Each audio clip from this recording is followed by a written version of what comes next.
काय आहे magnetic force on the current carrying conductor in external magnetic field. एक external काय करतोय आपण, जो की करंट कॅरिंग कंडक्टर आहे in external magnetic field. External magnetic field मध्ये जो की करंट कॅरिंग कंडक्टर हा एक करंट कॅरिंग कंडक्टर आहे, याला कुठे ठेवलेला आहे, एक्सटर्नल मॅग्नेटिक फील्ड मध्ये ठेवलेला आहे. तर जो फोर्स लागतोय बघा, which is a force which is a perpendicular to the that conductor. What is the length, जी काही लेंथ असेल त्याची ती, ठीक आहे, या लेंथ आहे त्याची. इथे यातून करंट जो पास होतोय that is the I with velocity V. आता इथे ही जी काही मॅग्नेटिक फील्ड आहे, तर हे सुद्धा इथे परपेंडिक्युलर दिसत आहे तुम्हाला व्हेलॉसिटीला. ठीक आहे, तर इथे जो की फोर्स भेटला तुम्हाला Fm is equal to Q into V vector cross B vector, असं तुम्ही पाहिलेलं आहे. म्हणजे व्हेलॉसिटी आणि मॅग्नेटिक फील्ड काय आहे, तर परपेंडिक्युलर्स आहे. इथे जो की the directions of the force, magnetic inductions and current obtain the Fleming left hand rule.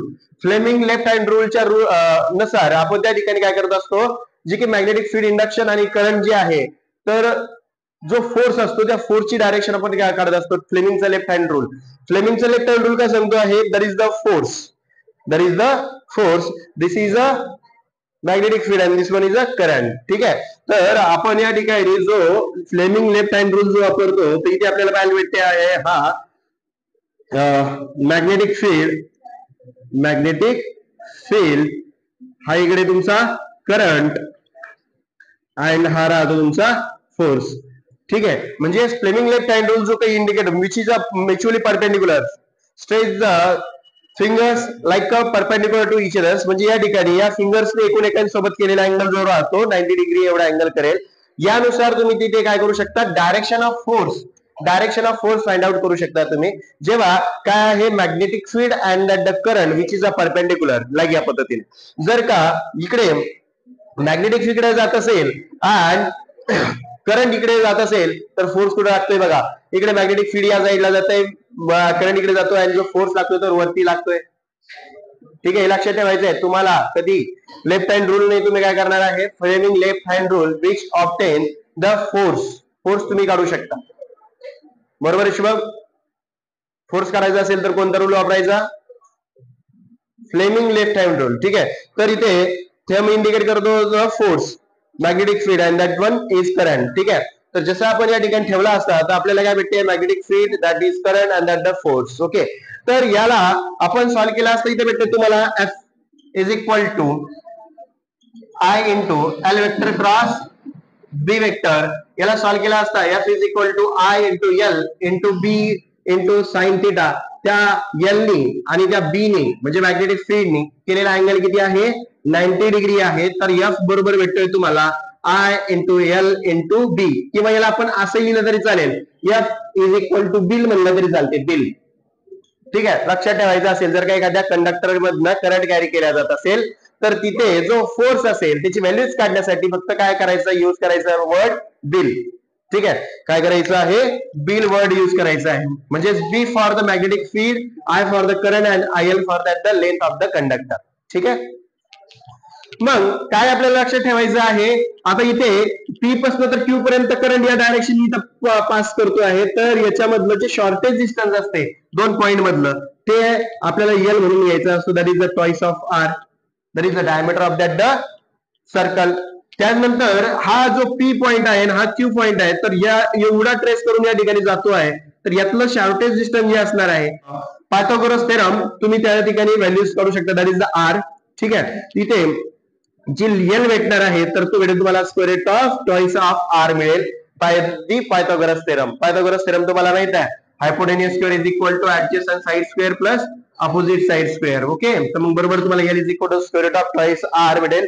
Okay, आपण असं कन्सिडर केलेलं आहे, this one two wires which is a parallel to each others. या ठिकाणी दोन ज्या वायर्स आहेत, तर ह्या एकूण एखाद्या कशा आहेत, पॅरलल आहेत. याला आपण यातून जो करंट कॅरी करतोय तर त्याला आपण I1 म्हणू, आणि यातून जो करंट जातोय त्याला म्हणू आपण I2. यातलं जे सेपरेशन डिस्टन्स आहे याला आपण डी म्हणत असतो, सेपरेशन डिस्टन्स डी. तर हे दोन्हीचे जे काही आहे डायरेक्शन जर का वरती आहे, सेम डायरेक्शन जात असेल, तर या दोघांमध्ये काय होत असते, फोर्स ऑफ अट्रॅक्शन. काय होत असते, फोर्स ऑफ अट्रॅक्शन त्या दोघांमध्ये पाहायला भेटते. आणि तो जो फॉर्म्युला भेटतोय that is the force per unit length. Force per unit length मला हा जो येईल इकडे डिव्हिडेशन मध्ये mu 0 I L I1 into I2 upon twice pi into D, 2 pi into D.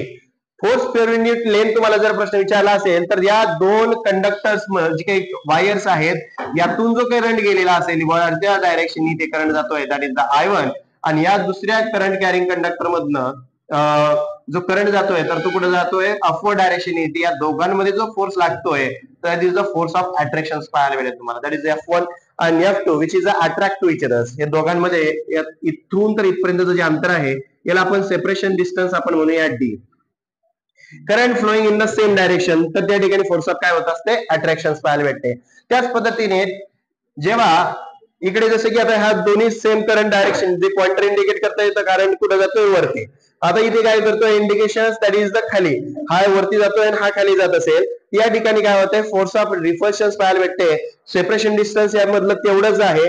Current काय यामधनं गेलेला I1 हा किती आहे I2 आहे. तर या दोघांमध्ये काय मिळते आपल्याला फोर्स ऑफ रिपल्शन. ठीक आहे.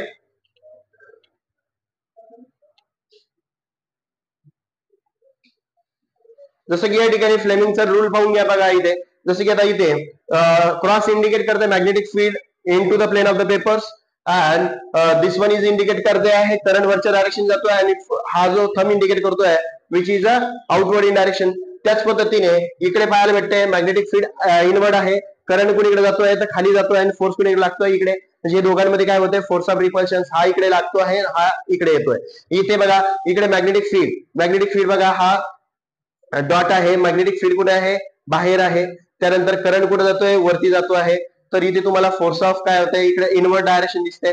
इथे मॅग्नेटिक फील्ड आणि हा करंट आणि हा या डायरेक्शन तुम्हाला पाहायला भेटते. म्हणजे फोर्स ऑफ अट्रॅक्शन या दोघांमध्ये पाहायला भेटते. By using the Fleming left hand rule we can find out the direction of the force. फोर्सची डायरेक्शन काढण्यासाठी आपण फ्लेमिंगचा लेफ्ट हँड रूल वापरत असतो. ठीक आहे. हा फॉर्म्युला तुम्हाला लक्षात ठेवायचा आहे. Force per unit length that is the mu 0 into I1 into I2 upon 2πd यावरनं तुम्ही फाइंड आउट करू शकता. Magnetic movement and the torque in current carrying coil काय सांगितलेलं आहे की या करंट कॅरिंग कॉइल मधनं तुम्हाला माहित आहे की लूप असेल म्हणजे एखाद्या करंट कॅरिंग कॉइल मधून जेव्हा करंट कॅरी केला जातो एखाद्या कॉइल मधनं तर त्याच्या अवतीभोवती मॅग्नेटिक फील्ड तयार होते आणि which is a behave as a magnet. इकडे वरती तयार होते नॉर्थ आणि इकडे खाली काय तयार होत असते south. By using the we can find out that like that असं जर करंट इकडे जातो आहे तर इकडे आपल्याला अशा पद्धतीने पाहायला भेटते आहे. बघा राईट हँड रूल जो असतो तर राईट हँड रूल आपण काय करतो त्याची जी काही मॅग्नेटिक फील्ड आहे ते फाइंड आउट करत असतो. याला जेव्हा आपण ग्रॅप करतो समजा आता करंट इकडे चालला आहे तो आतमध्ये जात आहे तर त्या करंटच्या डायरेक्शनने थंब दाखवला आणि curly finger indicate the direction of magnetic field. तर इथे तुम्हाला काय भेटते आहे तर curly finger indicate magnetic field कुठे जाते वरती. म्हणजे तुम्हाला मॅग्नेटिक फील्ड अशा पद्धतीने दिसेल असं. इकडनं सुद्धा कसं भेटते तुम्हाला असं पाहायला भेटते इकडून into the plane of the paper म्हणजे साऊथ तयार होतो इकडनं काय तयार होत असतो नॉर्थ तयार होत असतो. ठीक आहे. मॅग्नेटिक फील्ड आता लक्षात ठेवायचं आहे मॅग्नेटिक मुवमेंट जी असतं करंट कॅरिंग कॉइल मध्ये लक्षात ठेवायचं करंट कॅरिंग कॉइल एखाद्या कॉइल मधनं करंट कॅरी केला जात असेल तर त्या ठिकाणची मॅग्नेटिक मुवमेंट. आता मॅग्नेटिक मुवमेंट डिनोट करण्यासाठी आपण काय वर्ड वापरत असतो एम वापरत असतो. ठीक आहे. तर तसं तर आपण पाहिलेलं आहे that is a Q into twice L formula magnetic length वगैरे या ठिकाणी आपण लिहित असतो. ठीक आहे. हा फॉर्म्युला पाहिलेला आहे. पण जेव्हा कॉइल असेल तर मॅग्नेटिक मुवमेंटचा जो फॉर्म्युला असतो दॅट इज द NIA असतो. म्हणजे N for the number of the turns of the coils, I for the current in the coils and the area of that the coils. म्हणजे इथे तुम्हाला काय भेटत असतो बघा magnetic movement is equal to NIA vector. Here A is the area vector in which always perpendicular to the plane of the coil. त्या कॉइलचं जे काही प्लेन आहे त्याला त्याचा जो एरिया असतो तो कंटिन्युअसली काय असतो परपेंडिक्युलर असतो. जसं की या ठिकाणी मी आता काय कन्सिडर केलं बघा इथे तुम्हाला दिसून येतो बघा हा एक प्लेन कन्सिडर केलेला आहे हा असा. तर याचा जो एरिया वेक्टर आहे हा जो एरिया आहे याचा जो एरिया वेक्टर आहे तर विच इज या डायरेक्शन तर या प्लेनला परपेंडिक्युलर राहते. याने याच्यासोबत केलेला अँगल काय आहे 90. म्हणजेच त्या कॉइलचा जो काही प्लेन आहे त्याला काय असतो त्याचा एरिया जो असतो एरिया वेक्टर जो असतो तर which is a perpendicular to each other. हा कन्सेप्ट लक्षात ठेवायचा. जसं इथे लक्षात येते आपल्याला हा जो एरिया आहे या एरिया ऑफ ए तर याचा जो एरिया वेक्टर आहे तर तो कसा आहे तर वरच्या डायरेक्शननी आहे तर तो कसा आहे याला परपेंडिक्युलर आहे लक्षात ठेवायचं. समजा आता इथे मी जर का काढला असेल, असा जर का एरिया काढला असेल तर याचा एरिया वेक्टर कसा असेल, या डायरेक्शनने असेल. एरिया वेक्टर काय असेल, या डायरेक्शनने असेल. ठीक आहे. ओके, हे लक्षात ठेवायचं आहे आपल्याला की एरिया वेक्टरचा कन्सेप्ट जो आहे तर तो जर लक्षात आला असेल, कधीही लक्षात ठेवायचं की एरिया वेक्टर जो आहे तर तो प्लेनला परपेंडिक्युलर राहतो. पुढे गेल्यानंतर magnetic movement is parameter which gives the information about the response of magnet and magnetic dipole in external magnetic field. जी मॅग्नेटिक मुवमेंट जी पॅरामीटर आहे काय देते, माहिती कशी देत असते, तो about the response of the magnet and magnetic डायपोलच्या बाबतीत तो त्या ठिकाणी एक्सटर्नल मॅग्नेटिक फील्ड मध्ये ठेवला असता, तिथे इन्फॉर्मेशन देत असतो. आता काय बरं, जेव्हा आपण काय करतो in the external magnetic field मध्ये जेव्हा मॅग्नेटिक डायपोल पुट करत असतो आणि एक्सपिरियन्स काय करतो, तो टॉर्क एक्सपिरियन्स करत असतो. म्हणजे टॉर्क जो भेटतोय आपल्याला, torque is equal to M vector cross B vector आपल्याला भेटत असतो. याला जेव्हा आपण सॉल्व्ह करतो तर आपल्याला काय भेटत असतंय, इथे M into B into sine theta, इथे क्रॉस प्रोडक्ट आहे तर आपण इथे सॉल्व्ह करतो आणि इथे काहीतरी युनिट वेक्टर म्हणून सुद्धा घेत असतो. ठीक आहे. पण तुम्हाला माहिती की मॅग्नेटिक मुवमेंट जी आहे तर एन आय ए असते, तर इथे जर सॉल्व्ह केलं आपण तर टॉ इज इक्वल टू इथे एम ची व्हॅल्यू कुठे केली असता, N I A into B into sine theta. आता इथे लक्षात येतो तुम्हाला या एम आणि बी ने एकूण एकासोबत केलेला जो अँगल असतो तर तो काय आहे, तर एक तर 90 डिग्री असेल किंवा 0 असेल. मॅक्झिमम जर का असेल म्हणजे 90 डिग्री जर असेल तिथं तुम्हाला टॉर्क जो मिळतोय तो मॅक्झिमम मिळत असतो. आता इथे जेव्हा थिटाची व्हॅल्यू आपण 90 डिग्री टाकतो तर टॉर्क भेटतो आपल्याला एन आय बी ए. तर याला इन शॉर्ट मध्ये आपण म्हणत असतो निब्बा. जर का लक्षात ठेवायचं असेल आपल्याला, torque in external magnetic field, एखाद्या करंट कॅरिंग कॉईल मधनं जेव्हा करंट कॅरी केला जातो, एखाद्या कॉईल मधनं करंट कॅरी केला जात असेल, एखाद्या युनिफॉर्म मॅग्नेटिक फील्ड मध्ये ठेवलेला असेल तर तिथे जो टॉर्क मिळतोय तुम्हाला, टॉर्क इज इक्वल टू निब्बा, हा लक्षात ठेवायचं. तिथे तुम्ही एका करंट कॅरिंग कंडक्टर मधनं आपण करंट कॅरी केला असता, त्याच्या अवती फोर्स काढायचा होता आपल्याला, तर आपण काय म्हणलं होतं, बिल. काय म्हणलं होतं, बिल लक्षात ठेवलं होतं, BIL. ठीक आहे, magnetic field, current and the length. ठीक आहे, इथं काय आहे, निब्बा. त्यानंतर आपण काय करायचं, जी की टॉर्शनल कॉन्स्टंट असतो, टॉर्शनल कॉन्स्टंट पुढे जाऊया समोर आपण त्यात मध्ये बघू आपण तो. ठीक आहे, तर tau is equal to M B sine theta. इथे व्हॅल्यू जेव्हा त्याने जो एरिया वेक्टर जो आहे या टॉर्क ने, ज्याचा जो काही एरिया वेक्टर आहे आणि जे काही मॅग्नेटिक फील्ड आहे, जर एकूण एकांना इथे बघा रे मॅग्नेटिक फील्ड या डायरेक्शनने जात आहे आणि या एरियाचा एरिया वेक्टर कुणीकडे आहे तर असा आहे, या दोघांनी केलेला अँगल किती एकूण एकासोबत 0 आहे, तर साइन 0 ची व्हॅल्यू काय असते 0. तर इथे मिळणारा टॉर्क किती भेटेल तुम्हाला, मिनिमम मिळेल. म्हणजे टॉ बरोबर किती भेटेल तुम्हाला, 0 मिळेल. का, कारण area vector of that the plane which is a parallel to the magnetic field. Magnetic field असं जात आहे ना इकडे, तर या मॅग्नेटिक फील्डला हा जो एरिया वेक्टर ए आहे which is a parallel, so tau is equal to तुम्हाला काय भेटत आहे, 0 भेटत आहे.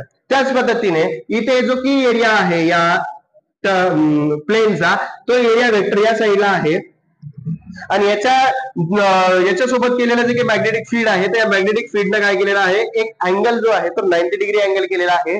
तर अशा केसमध्ये तुम्हाला टॉर्क जो भेटतो आहे that is M B into sine theta.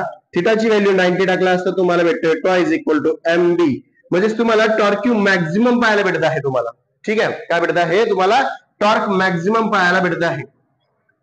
म्हणजे tau is equal to N I B A तुम्हाला पाहायला भेटत आहे. काय रे, काय ती N number of the turns of the coils. ह्या ज्या कॉइल्स आहेत ना ह्या अशा गुंडाळलेल्या आहेत खूप साऱ्या, याला आपण एन म्हणत असतो. Number of the turns of the coils किती गुंडाळलेले आहेत, त्या 30. किती आहेत, 30. म्हणजे एन ची व्हॅल्यू किती दिलेली आहे तुम्हाला, 30. ओके, कॉइल डायमीटर किती दिलेली आहे तिची, 2 सेंटीमीटर. म्हणजे याची डायमीटर किती दिलेली आहे, 2 सेंटीमीटर दिलेली आहे. म्हणजे इथून तर इथपर्यंतचं अंतर 2 सेंटीमीटर असेल, तर रेडियस किती असेल त्याची, किती असेल रेडियस, अरे डायमीटर एवढी असेल तर रेडियस किती असेल त्याची, अर्धी, 1 सेंटीमीटर. 1 सेंटीमीटर आर असेल तुमचा. ओके, पुढे गेल्यानंतर current of 10 milli ampere. Current किती दिलेला आहे तिथे, 10 मिली अँपियर. म्हणजे यातून जो करंट पास होतो आहे that is the 10 milli ampere आहे. म्हणजे आय दिलेला आहे तुम्हाला. ओके, इथे बघा R is equal to 1 centimetre, N बरोबर तुम्हाला 30 दिलेला आहे, करंट दिलेला आहे 10 मिली अँपियर आहे.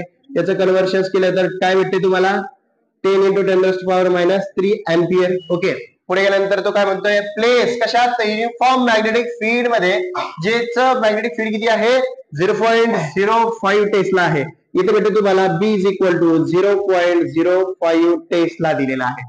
The maximum torque Q that could be exerted on the coil by the field is. तर त्या ठिकाणी जो मॅक्झिमम टॉर्क तुम्हाला किती मिळेल, आता मॅक्झिमम टॉर्क म्हणल्याच्या नंतर लक्षात यायला पाहिजे तुम्हाला मॅक्झिमम टॉर्क म्हणजे काय, tau is equal to NIBA. Minimum म्हणल्याच्या नंतर काय भेटणार आहे, 0 भेटणार आहे. मग इथं बघा दिलेले व्हॅल्यूज पहा, इथे आर दिलेला आहे, एन दिलेला आहे, आय आहे, बी आहे. तर तुम्हाला काय करायला सांगितलेलं आहे, टॉर्क काढायला सांगितलेलं आहे. Torque is equal to N I B ए.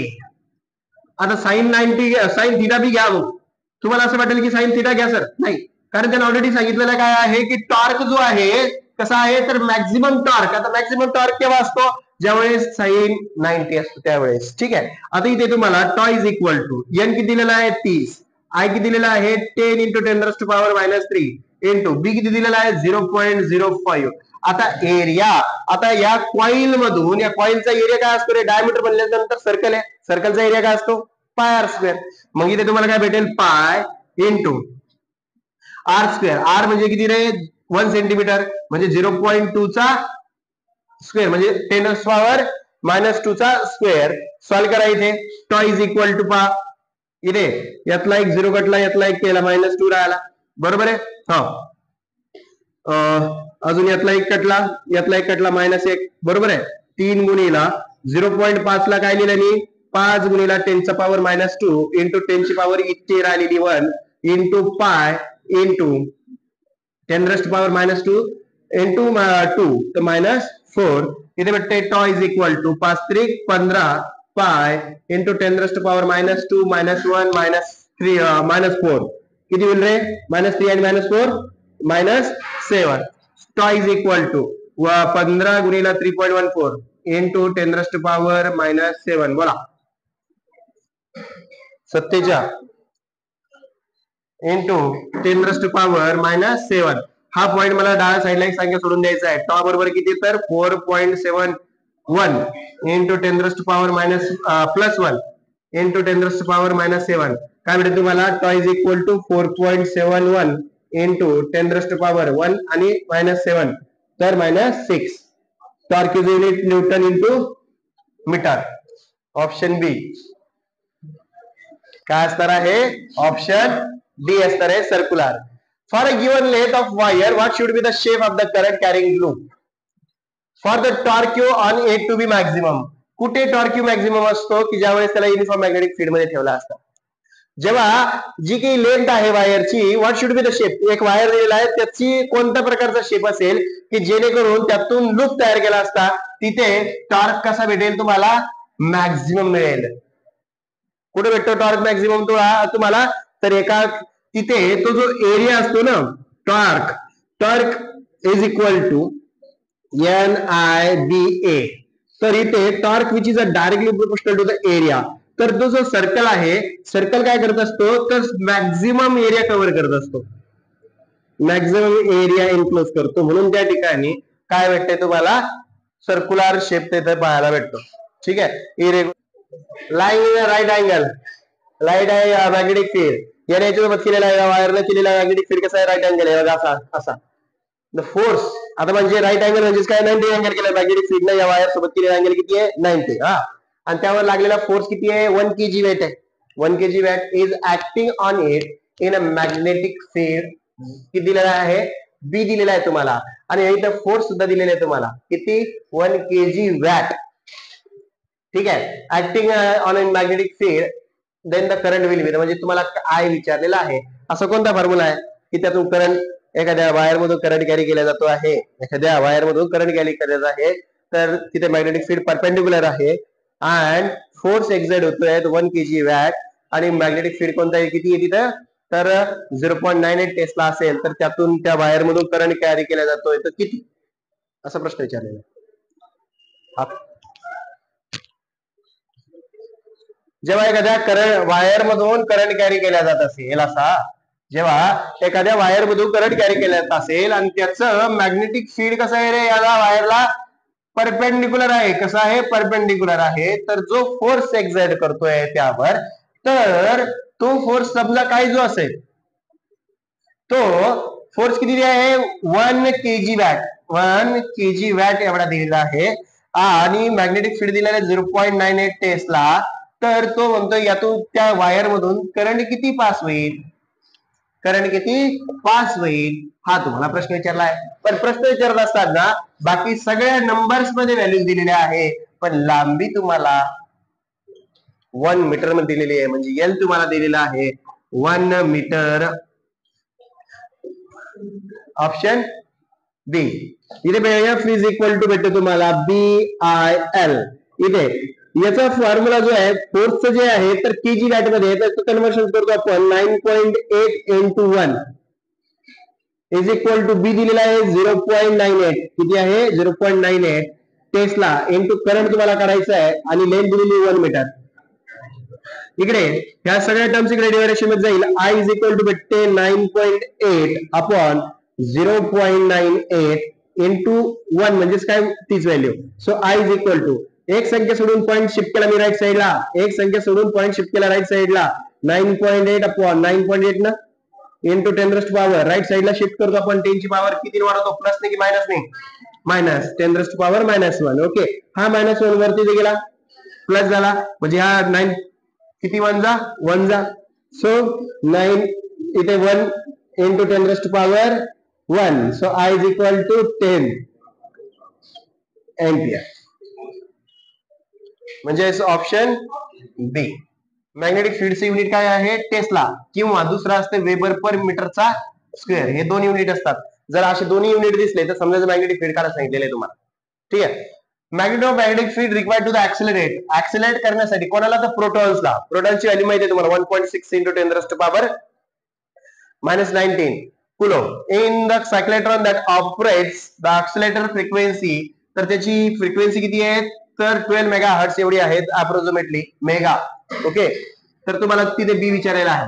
बघा गिवन मध्ये काय दिलेलं आहे प्रोटॉन्सचं जे आहे प्रोटॉन दिलेलं आहे 1.6 इंटू 10⁻⁻19 कुलॉम. त्यानंतर मास दिलेला आहे प्रोटॉनचं मास ऑफ प्रोटॉन दिलेलं आहे तुम्हाला 1.67 इंटू 10⁻⁻27 केजी. त्यानंतर तो म्हणतोय जी फ्रिक्वेन्सी दिलेली आहे तुम्हाला 12 मेगाहर्ट्झ. मेगा म्हणजेच काय 12 इंटू 10⁻6 हर्ट्झ एवढी. ठीक आहे. त्यानंतर तो म्हणतो आहे की मॅग्नेटिक फील्ड तुम्ही काढा, मॅग्नेटिक फील्ड काढा. तुम्हाला सायक्लेट्रॉन फॉर्म्युला माहिती आहे MV is equal to QBR वगैरे. तर इथं रिलेशन मध्ये V इज इक्वल टू काय असते R omega. V is equal to काय असते R ओमेगा असते. Okay capital R omega. इथे व्हॅल्यूज टाकली M इंटू R ओमेगा बरोबर Q into B into R. या साईडचा R या साईडचा R कॅन्सल. उरलं काय बघा रे M omega is equal to काय तर QB. काढायचा B म्हणजे कुठे जाईल हा डिव्हायडेशन मध्ये B is equal to M omega upon Q. So B बरोबर काय भेटतंय तुम्हाला सांगा मास. सांगा मास. हा जो हा प्रोटॉनचा चार्ज हा मास किती दिलेला आहे 1.67 इंटू 10⁻⁻27. ओमेगा ओमेगा दिलेले का नाही, ओमेगा दिलेले का नाही. पण त्याचं कन्व्हर्शन तुम्ही करत असता बट म्हणा बट काय तर ओमेगा बरोबर काय असते 2πf असते ना. हा म्हणजे इथे काय टाकणार तुम्ही 2πf. f ची व्हॅल्यू काय दिलेली आहे तुम्हाला 12 इंटू 10⁻+6 अपॉन Q ची व्हॅल्यू काय 1.6 इंटू 10⁻⁻19. 27 मधून -19 गेले सांगा किती उरतात 8 का 8 -8 मधून 6 गेले 2 पण -2 किती -2. ओके 78,657 हा इंटू 10⁻⁻5. 1 2 3 4 5 संख्या सोडून दिला 0.78. हा 6 या 6 लाच आपण कन्सिडर करतो असतो 1 म्हणजे हा कॅरी केला तर B इज इक्वल टू काय 0.8 टेस्ला. राऊंड फिगर केलाय त्याला. ठीक आहे.